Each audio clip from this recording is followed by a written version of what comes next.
for it. Alright, you don't have to put that in there. That's fine. Alright, well, hey everybody, Coach Abby and Coach Logan here to talk about sleep and some of the health benefits of sleep and some tips for improving your sleep quality. And that's going to be today's video. So, do you want to start? You can start. Good introduction. Okay. Thank you. Okay, so, I mean, I'm sure basically everyone knows at this point that sleep is really important, but we're just going to go over some of the reasons why it is beneficial. A lot of it just, for our physiology as humans. From a recovery standpoint, from your training, from life, from stress, like literally whatever you have going on, whatever you do in your daily life, you need sleep to recover from all of that, the stress that is put on your body. For exercise is stress.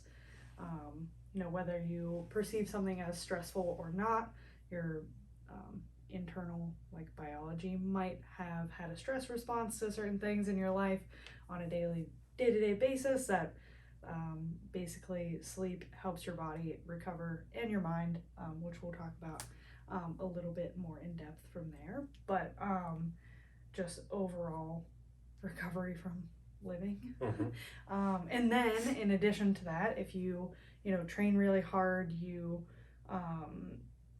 have a highly stressful job, things like that, it just makes sleep that much more important, and the number of hours and the quality number of hours of sleep that you're getting that much more important to make sure that you're able to continue to perform at whatever level that you need to, either in life, in training, at work, whatever it is. You need sleep to be able to continue to do the things that you want to do at a certain level. So, you want to go over the memory part?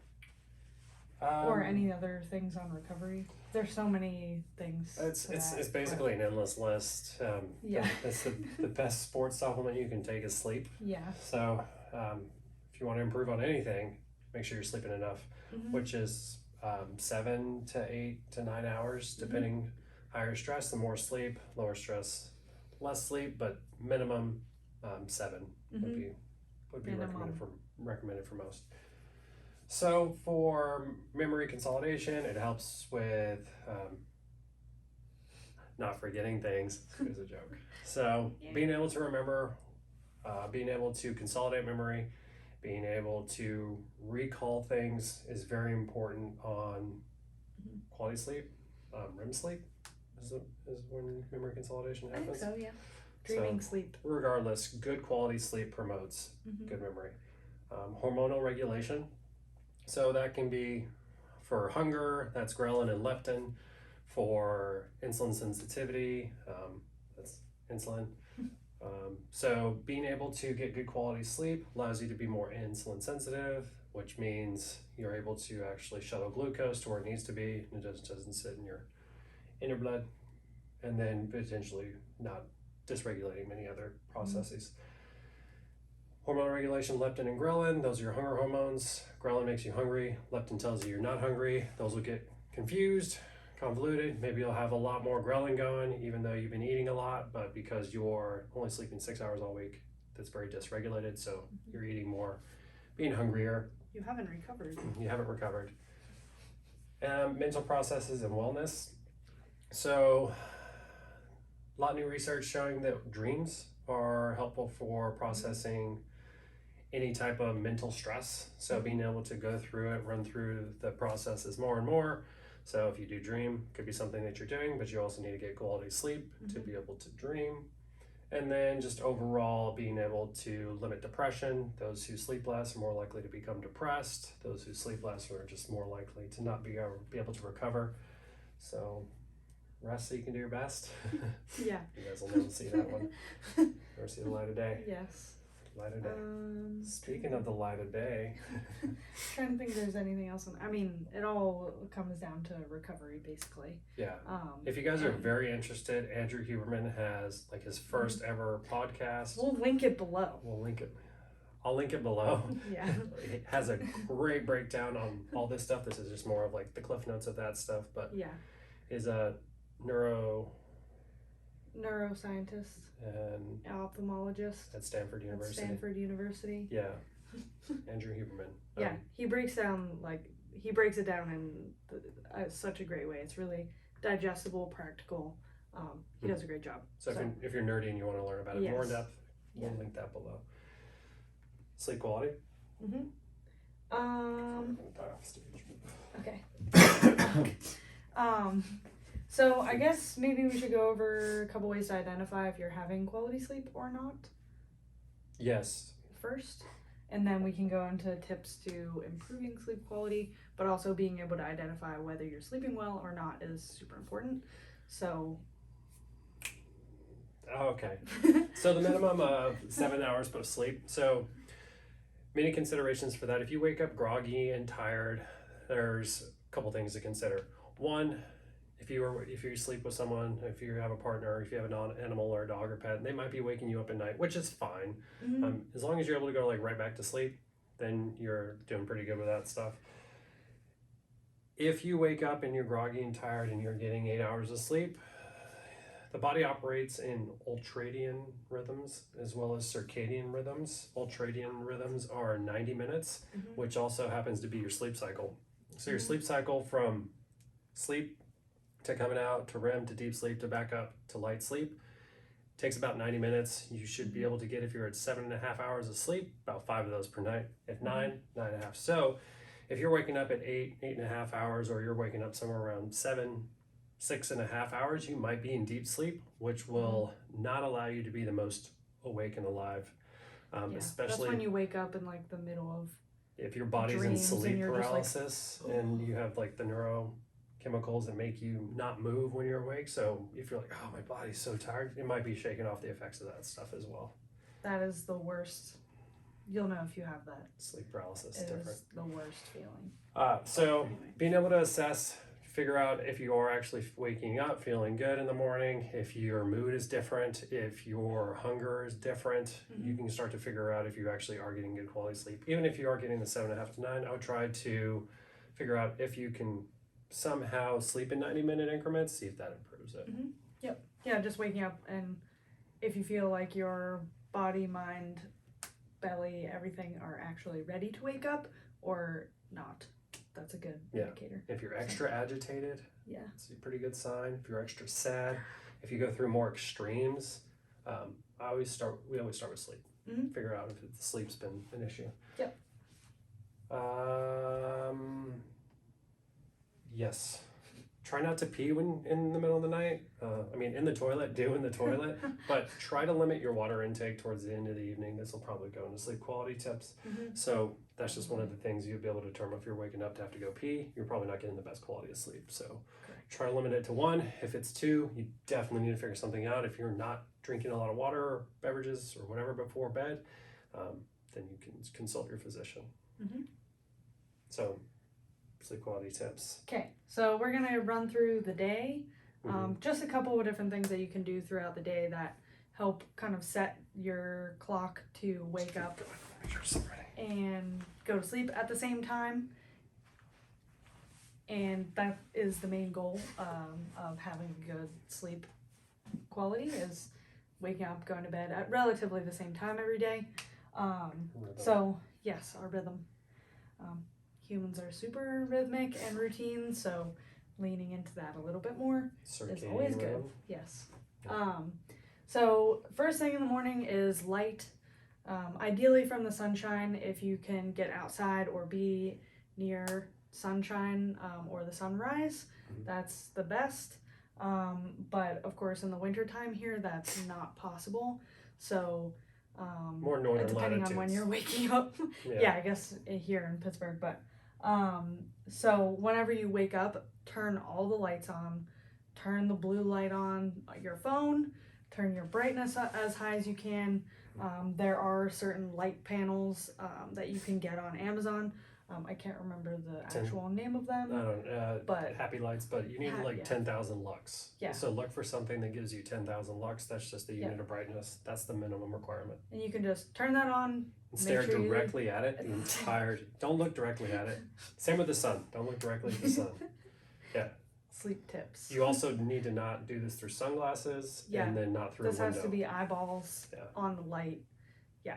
As much as you can. Mm-hmm. So prioritize getting some light in the morning, and definitely turn off your blue light filter. We'll talk more about that for nighttime, and why it's actually helpful. But anyway, so then the next thing that you can do is do things that increase your internal body temperature. So one of the reasons why a cold shower could be really helpful in the morning, or just ending your shower with some cold water, is because if your external body temperature is reducing, then your internal body temperature is going to increase, and part of your circadian rhythm throughout the day is that your body temperature raises throughout the day until about the middle of the day, or when the sun is the highest in the sky, and then your body temperature starts to decrease as you're winding down for bed once the sun starts to go down. So your body temperature is meant to go with that same rhythm.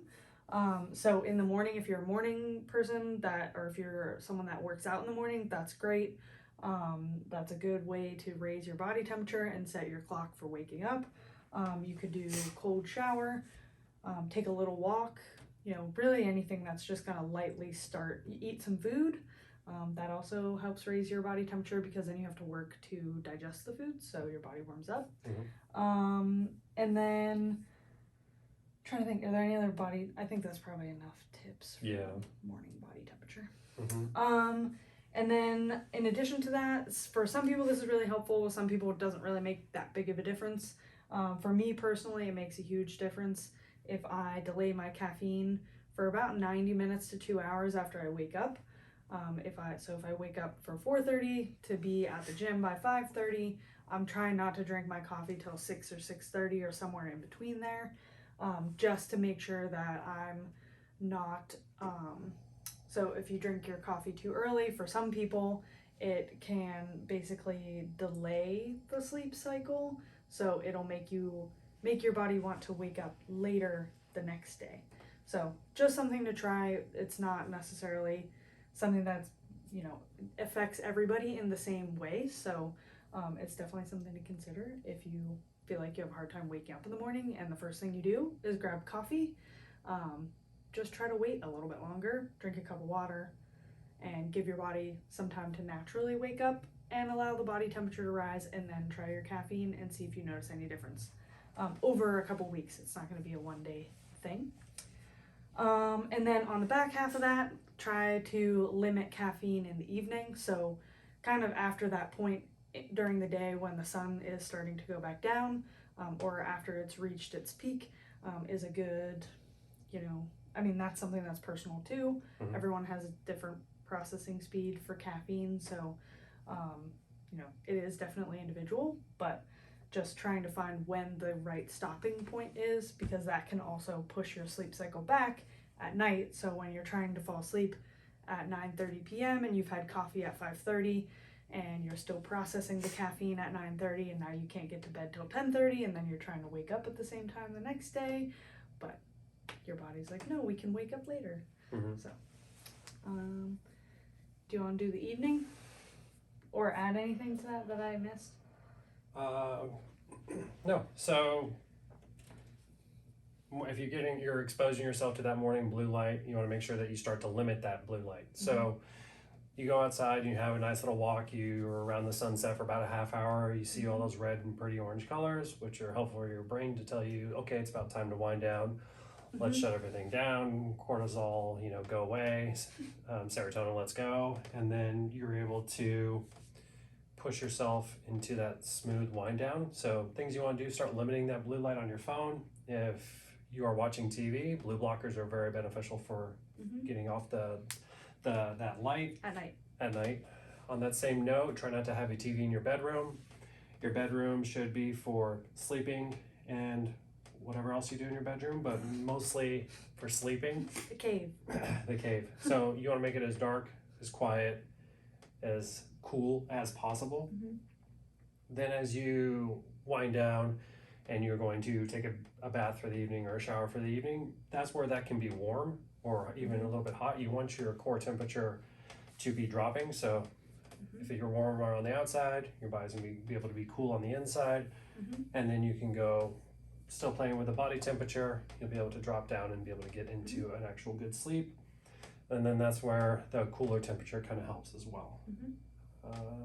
Red lights are beneficial. They are opposite of blue on the light spectrum. So if you have red lights, you can easily buy some $26, $27 strip lights or light bulbs, adjust those, change those out to RGB or red. Just be able to adjust those and have that set. There's so much technology, you can adjust that to turn on with the sunset if you wanted to. Trying to limit overhead light in general as you're getting towards the evenings. Just makes it a little bit easier for everything to catch its rhythm. What else? Try not to have a big, fat, heavy meal. You can eat closer to bed as long as the foods are easily processed, easily digestible. Same as the caffeine type of thing. Yeah. That's also something that's individual. You could touch on alcohol. Oh yeah, good one. So the same with the processing of caffeine, the digestion of food is a little bit different from person to person. So if you are having a hard time falling asleep and you've just eaten a huge meal and you're trying to go to bed, your body's spending a lot of energy trying to digest the food rather than relaxing and allowing you to fall asleep. So try to maybe push that back or push your sleep back just a little bit, or just, be aware of it, pay attention to it. Typically higher fatty foods are the things that take a little bit more energy. So I know I've experienced this many times. You have a huge steak and then you try to go to bed and you're like, but it's just because that is something that is harder for your body to digest. So it's using more energy than, for me, like a bowl of rice. If I eat a bowl of rice before bed, I'm like, oh, okay. So, and that works for me. So, it's of course individual, just things to play around with, be aware of, understand for yourself. And what was the other thing you said? Last thing. Oh, alcohol. Say last thing. Yeah. Well, I kind of want to. Do you want to go over why blue light doesn't affect you during the day? What? Like why blue light's good until it's not? Like blue light's not all bad. Blue light mimics sunlight. Yes. Your body has no idea the difference between blue light and sunlight. So if you're locked inside all day looking at blue light, that's better than looking at no blue light all day. Take off your blue blockers during the daytime. Get some blue light. Yep. Expose your eyeballs. Yep. There's receptors in your eyeballs that don't know the difference between sunlight and other light. So, and then those receptors are dampened by the sunset in the evening, which makes the blue light less stimulating in the evening. So that's why the sunset is good. And that's why those blue blockers are great at night, because you don't want that stimulating light. And that's why the overhead light is too stimulating too, because it's like the sun. Yeah, if you do wake up at night, try not to turn on any overhead lights. Yeah, don't look at your phone. The worst thing you can do is wake up like between 11 and 4 and smash on some blue light. That will jack up your circadian rhythm. It's like if you were fast asleep and you're like in class when you were a kid and then all of a sudden you do that, like startle like you're falling. That's what that's going to feel like to your hormones. You're going to just jack yourself up. Yep. So don't do it. Yeah, good one. All right, alcohol before bed. Don't do it. Stop it. You'll ruin everything. Yeah. Honestly. Similar to caffeine, there's a processing time for alcohol in your body. And similar to food and everything else, there's a processing time. There is some individuality within that, but 90 minutes per drink. Right. Per unit. Yeah. Which is per serving. 1.5 ounces of liquor, a 12-ounce beer based off the ABV. Yep. And then 4.5 ounces for wine. Yep. That's so if you're going to bed at 10, you need to get that drink in by consumed fully by 8:30. Yep. And then we don't promote day drinking, but if you're gonna drink, day drink. It makes the most sense for your body. So go get drunk at noon. Yeah. Not at work, on the weekends. Yeah. Yeah, it's just, I mean, it just jacks up your sleep, and then you're not actually getting true rest, good quality sleep whenever you do have alcohol in your system, whenever you try to go to sleep. Sometimes it might feel like you're sleeping really hard, but it's really not quality sleep. It's more like a sedated type of state. And then that jacks up your memory, your hormones, because it impacts your sleep, your recovery, and it's a vicious cycle. And yeah, so definitely manage the time where you either stop or, like Logan said, earlier in the day. Yeah, go for it. Mm-hmm. Stay hydrated though. Yeah. But then not too hydrated. Then you have that diuretic that's causing you to pee, and you have to wake up to go pee. It's not the best luck. Yeah. But there are ways to do it, and yes. Ways to work around your sleep, but it all just is the awareness and understanding of what feels right for you. Yep. Try out different things, see what feels right, and give it some time to set in. Rhythm routine takes time. Our bodies need it to work properly, so like literally. Yeah. Anything else to add? Yeah. Huh? Anything else to add? I don't think so. Sweet. Yeah. All right. Let us know if you have any questions. Yeah. Comments below. Yeah. We'll link Huberman below. Other than that, sleep well, everybody. Good night. Good night. Sweet dreams. Creepy. Okay. All right. Bye, everybody.